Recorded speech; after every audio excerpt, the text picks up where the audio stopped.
இப்போ நடந்தது பாத்தீங்களா, முக்காடு விழா, சாரி, முப்பெரும் விழான்னு ஒரு விழா நடந்தது. அந்த விழா ஏன் நடந்ததுன்னே நமக்கு தெரியலைங்க.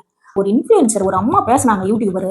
கண்டிப்பா நான் அதுக்கு பதில் சொல்லியே ஆவாங்க. விழா முடிஞ்சதுக்கு அப்புறம் அந்த மேடை எப்படி விட்டுட்டு போனோன்றத எங்க கட்சி பார்த்து தெரிஞ்சுக்கோங்க அப்படின்னு சொல்றாங்க. சூப்பருங்க, சரியான பாயிண்ட். அங்க மக்கள் உட்கார்ந்து தானங்க ஒரு சேர் நகரும்.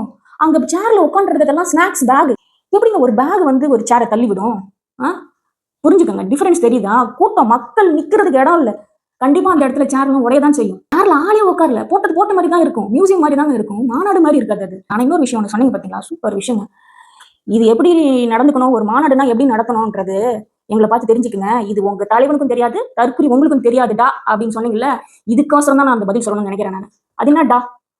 தலைவனுக்கும் தெரியாது, தற்குறிகளுக்கும் தெரியும், இந்த மாதிரி வார்த்தைகள் எல்லாம் நான் முக்காவாசி அவாய்ட் பண்ணிடுவேன், பேச மாட்டேன். ஆனா இருந்தாலும் ஒரு சிலவங்களுக்குலாம் இதெல்லாம் சொல்லி தான் புரியும், மண்டையில ஏறும் அப்படின்றதுனால நான் அதை பேசுறேன். அது என்னடா? சரி, எங்களுக்கு புரிஞ்சுது, எங்க தோழர்கள் எல்லாம் சொல்லிடுறாங்க, எங்களுக்கு புரிஞ்சிடுச்சு டி அப்படின்னு சொல்லிட்டா உங்களுக்கு ஓகேவா? ஓகேவா? எங்களுக்கு புரிஞ்சிடுச்சு டி, நீங்க சொன்ன மாதிரி நாங்க ஃபாலோ பண்றோம் டி அப்படின்னு சொல்லிட்டா ஓகேவா? ஐயோ அம்மான்ட்டு நாளைக்கு வந்துட மாட்டேங்க அந்த வீடியோ எடுத்துட்டு, இவன் இப்படி பேசுறான் அப்படி பேசிட்டான்ட்டு.